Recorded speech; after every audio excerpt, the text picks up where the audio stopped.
Interestingly, males waste more prostaglandins in a single seminal emission that women make in their entire day of their own production. And this is interesting because the prostaglandins don't actually have any function to helping the seminal fluid or the sperm get to the egg and impregnate the woman. So pretty much all of the components in seminal fluid play a role in getting those sperm to their destination to get the species to continue on. Now, the prostaglandins are obviously in the seminal fluid, and when they reach the womb along with the sperm, there's actually certain receptor sites in the female womb of humans that link up with the prostaglandins, and the women are actually, we know for sure that they absorb them and their own body uses them. So if the bodies of women are able to use the prostaglandins, they're going to have the beneficial effects of these little chemicals, and this could, perhaps that idea of the benefit that they give is that they allow the woman to be better able to handle stress so that she can have a safer pregnancy with her child, especially in those first beginning stages.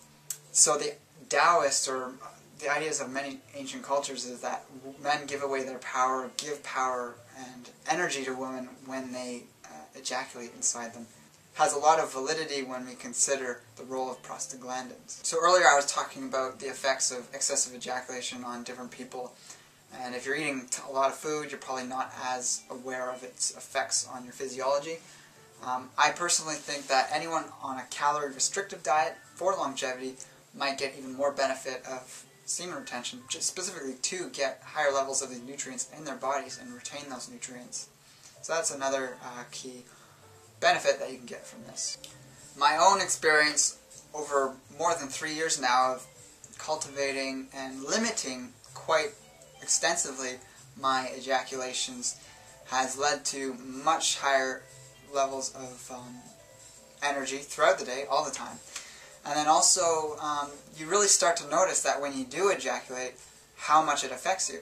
People who ejaculate, especially in their teens to in early adulthood, who are males, if they're constantly doing it, they never get the experience of going a period of time without ejaculating and then seeing the effect of ejaculation. So people say they're energized by ejaculation. Well, yes, when you ejaculate, your body really relaxes. I mean, you've seen it. There's that stereotypical image of men who come prematurely in bed with the woman, fall asleep on the pillow immediately, and they're just out like a light. Perhaps when they're younger they can last a few more times, but by early middle age, men are notoriously poor lovers when it comes to at what point they ejaculate. So a massive benefit, I believe, of non-ejaculatory practices is the benefits that it has on a partnership with your lover. Whether you're heterosexual or homosexual, you can last much longer.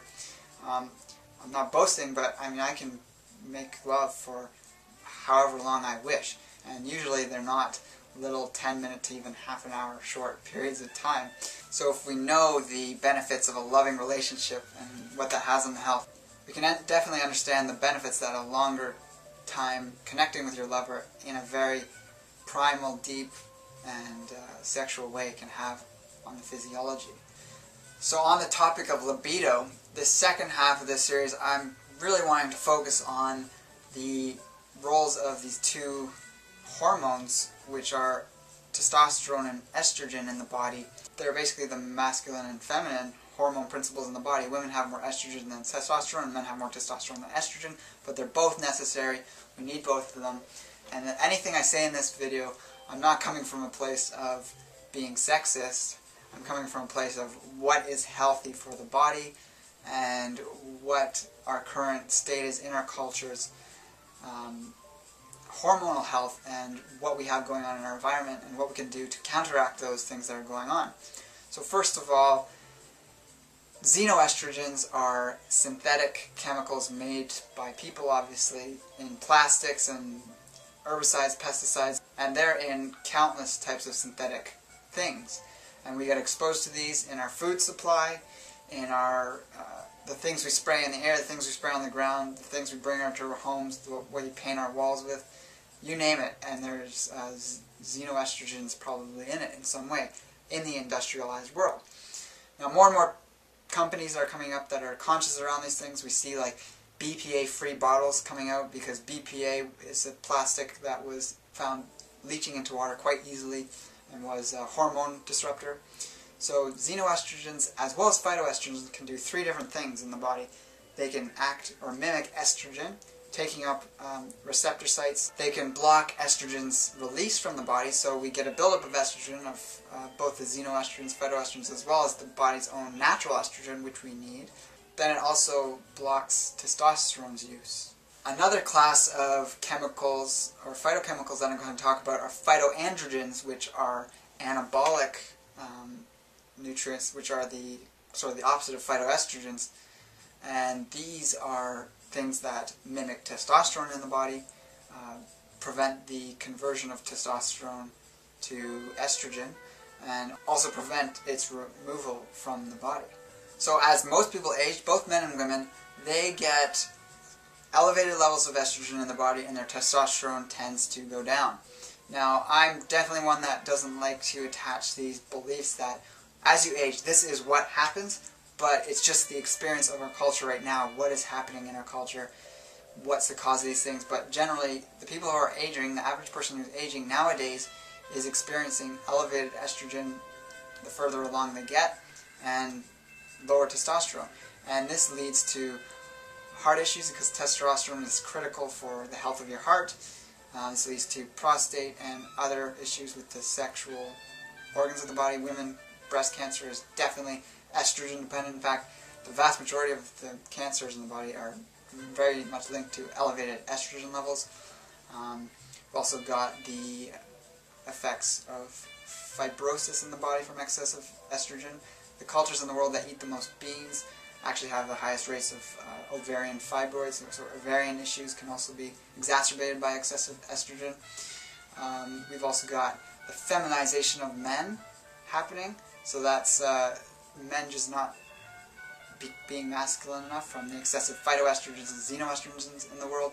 You see animals in nature, that, especially the ones that have very porous skin like frogs and fish, ending up with higher, like definitely deformations, but also more female animals than the male of the same species. So in Britain right now, I believe it's like certain species of fish in the rivers, there's now 4 female fish to every male fish. And this is a problem. For more information on these things, Dr. William Wong, who's been interviewed on One Radio Network, gives a lot of great information on this. He's got a website, totalityofbeing.com, which has podcasts and other information on that. And then there's also certain other individuals who have inspired me to look into this information further, such as Daniel Vitalis, Laura Michelle Kinsey. She's got a great couple blogs. And also Super Goji Girl is looking into this and talking about hormonal health. And these are just some people you can look into if you want to explore this further and look at some other perspectives on the whole issue. Now, phytoestrogens are plant chemicals that act like estrogen in the body, or, like I said, prevent its release or block testosterone. And these are in a lot of different things that we consume a lot of today. So like I said, generally beans and any part of a plant that is related to a female part of the plant, like a bean, a seed, etc., is going to have phytoestrogens.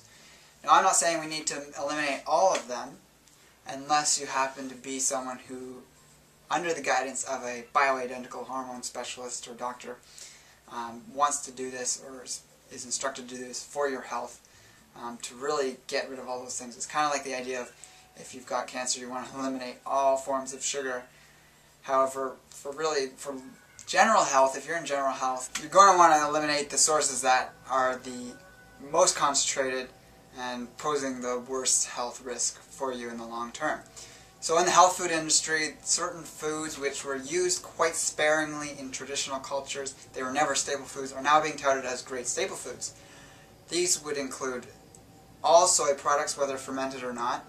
Fermented is definitely better in terms of the certain qualities not being as bad as non-fermented, but when it comes to specifically the phytoestrogens, that's in all soy products. We just simply don't need to eat any soy.